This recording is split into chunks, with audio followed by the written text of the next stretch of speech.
بسم اللہ الرحمن الرحیم۔ آج ہم suit for recovery of maintenance کے بارے میں بات کرتے ہیں۔ پہلی تو بات یہ ہے کہ suit for recovery of maintenance کیا چیز ہے۔ میاں بیوی کے درمیان جب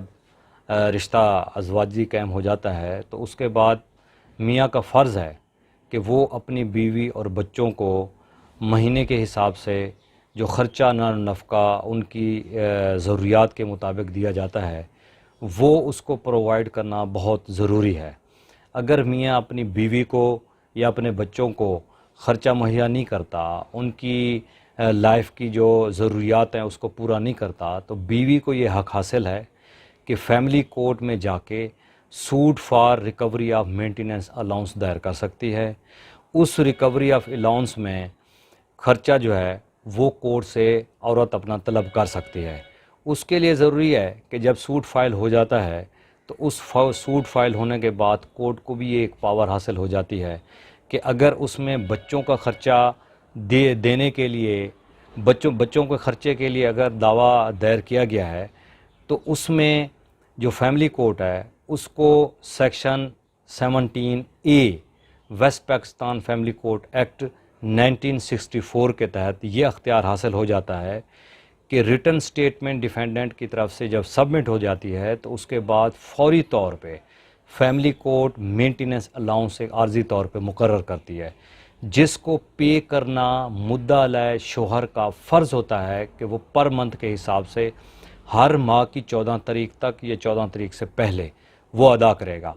اگر اس آرڈر کو وہ وائلیٹ کرتا ہے، جو کورٹ نے عارضی مینٹیننس الاؤنس جس کو انٹرم مینٹیننس الاؤنس کہتے ہیں، اگر اس کو وہ وائلیٹ کرتا ہے،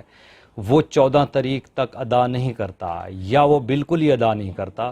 تو کورٹ کو یہ اختیار حاصل ہے کہ اس ڈیفینڈنٹ کے خلاف وہ ڈکری پاس کر سکتی ہے، اس کا حق دفاع بھی وہ کورٹ ختم کر سکتی ہے۔ اب رہ گیا یہ سوال کہ کیا ڈیفینڈنٹ کو پھر اختیار یہ حاصل ہے کہ اس آرڈر کو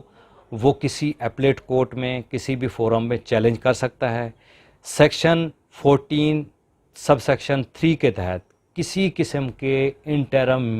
آرڈر کے خلاف نہ تو اپیل دائر کی جا سکتی ہے، نہ ریویو ہے، نہ ریویژن ہے، نہ ریٹ پٹیشن ہے۔ وہ کسی قسم کا ریلیف کا کسی بھی کورٹ سے اختیار نہیں رکھتا کہ وہ حاصل کر سکے، کیونکہ اس ڈیفالٹ کے بارے میں یہ ڈس اوبیڈینس میں فال کرتا ہے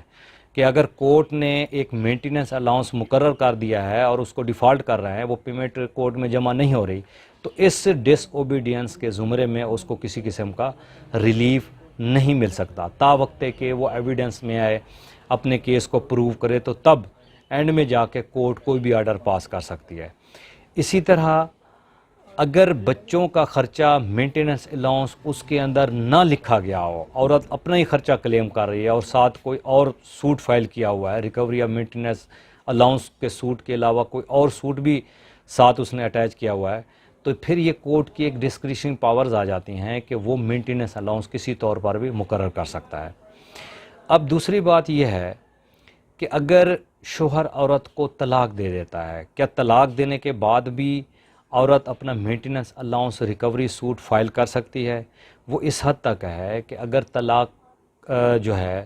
عورت کو دی گئی ہے اور وہ کنفرم ہو چکی ہے، اس کنفرم ہو جانے کے بعد عدت پیریڈ کا جو 3 مہینے ہیں، ان 3 مہینے کا جو مینٹیننس الاؤنس ہے، خرچہ ہے، وہ کورٹ سے ایکس وائف حاصل کر سکتی ہے اور اپنے کیس کو کورٹ سے ڈکری کروا سکتی ہے۔